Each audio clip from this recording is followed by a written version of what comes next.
विभाग पैसा खर्च करार गोटे मेथड चेंज कर दिया आगुरी कौन होता ना जो स्टेट पुल रू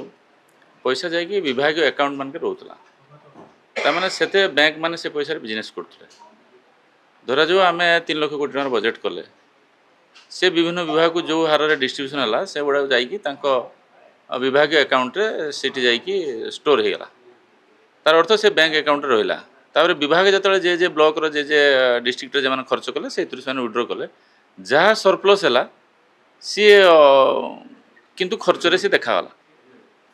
कि जो गोटे स्टेट बजेट होची किसी ऋण करा तेना आम जो ऋण करुचे आम से ऋणर इंटरेस्ट दौचे ताकू नहीं बैंक रखुचे बैंक आम पैसा को नहीं बिजनेस करुचे जो just in time funding method जो खर्च करा एथर आपन को लगे कम खर्च हो किंतु एक्चुअली रियल खर्च से हम सेटा कहने आ स्टेट पुल दे जाइए आप बैंक रे होर्डिंग हेनी तो बर्तमान आप जो कहते खर्च होना बोली आप गत बजेट पर्यंत देखिए प्रायतः गत जो लास्ट 10 years बजेट देखिए ताहले बैंक मानक जाइए होर्डिंग होता पैसा भली सिस्टम ठारू ये just in time funding direct funding method रे जो खर्च होची पाखापाखि 85%। किंतु आपनकर 21 तारिख तो निजे उन्नयन कमिशन बैठक डाकचंदी विशेषकर पूर्व जो 4 तारिख बैठक होते से कहते प्राय आखापाखि 8टा डिपार्टमेंट आप देखिए स्पोर्ट्स डिपार्टमेंट पंचायत राज ये सब डिपार्टमेंट बहुत खर्च नगण्य बजेट खर्च 20 ରୁ 30% भितर सीमित देखो यहाँ गोटे रुटीन वर्क यहाँ डेवलपमेंट कमिशनर हूँ चीफ सेक्रेटरी कहतु सी सब विभाग को डाकिकी विभिन्न समय स्टैंडिंग कमिटी जो अनुसार सजेस्ट करी जो अनुसार विभाग को जाइए खर्च हाँपाई से अनुसार खर्च हो तर्जमा कराटा गोटे रुटीन वर्क यहाँ यथर हूँ आग वर्ष मानक आपर भी हम ना सेमती ना सब हम हेले ही जाइए तार तदारख हेले जाइए से खर्च ठीक हम किंतु आप स्टाटिस्टिक्स देखिए गोटे इयर एंड रे देखिए आमर गत मार्च 31 सुधा आप स्टाटिस्टिक्स देखी नियंतु आम 85% खर्च कर देइछु एवं आगामी दिन में भी आम देखुचु सी आहरी केमती स्पीडअप हम कहीं ना जो बजेट तैयार हुए और डिपार्टमेंटल रिलेटेड जो डाइवर्सिफिकेशन हुए सेटा एक्चुअली रियल वे जदि होता सेटा एक्सपेंडिचर करने सुविधा तेणु तर्जमा करार आवश्यकता अच्छी कर 21 तारिख जब मीटिंग डका थी किसी असुविधा ना डका जाऊँगी तर्जमा हम पुणी रुटीन अगर 3 मास जेहतु गोटे 3 मास क्वार्टर हो गला पुणी 3 मास 4 मास पर पुणी आउथर हम एटा रुटीन हम एवं आपन देखिए इयर एंड रे जति खर्च होगा से खर्च होता आज्ञा बर्तमान दरदाम वृद्धि गोटे मुख्य चिंता खाउटी को चिंता है पियाज किलो 50 पार हो गलानी आलू किलो बढ़ीगला डाली बढ़ीगलानी अंडा रेट बढ़ीगला गोटे खाउटी को बर्तमान चढ़क पड़ुची दरदाम वृद्धि देखो आपन जो प्रश्न आसुचे दरदाम जो खाइबा जिनसर दरदाम वृद्धिटा एटा गोटे डायरेक्टली डिमांड सप्लाई रिलेशन कथा आपन जते डिमांड हम जदि सप्लाई नथिबो रेट बढ़ी जदि आपणकर सप्लाई अधिक थी डिमांड नथिबो तान रेट कमिजिवो आपण आकु जदि तर्जमा करी देखंतु 10 वर्ष भितर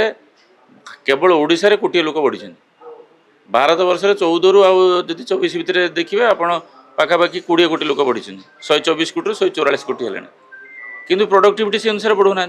समस्ते चाकरी आशारे समस्ते सहर मुहा समस्त चाकरी करेंगे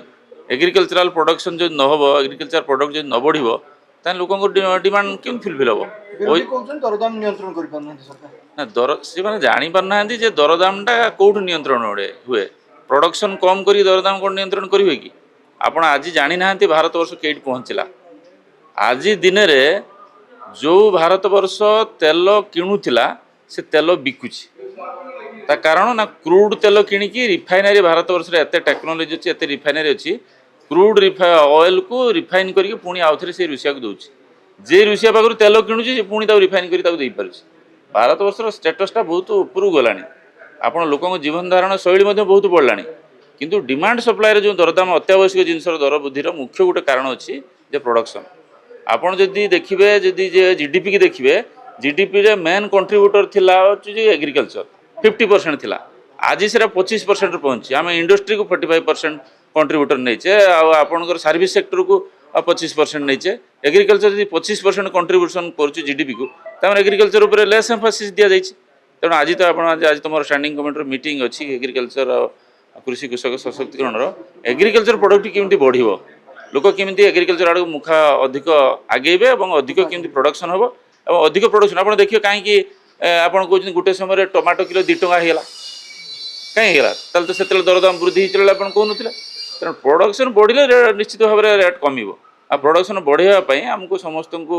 से बाबद चिंता करार आवश्यकता अच्छी दरदाम गोटे टेम्पोरारी बढ़ा कमाटा यहाँ गोटे गोटे फैक्टर नुहे केतले कौ प्रोडक्ट ए धर दो बहुत वर्षा हो बन्या हो आप देखिए भेजिटेबल दाम बढ़ीज से गोटे गोटे टेम्पोरारी इफेक्ट से गोटे बड़ इफेक्ट नुहे।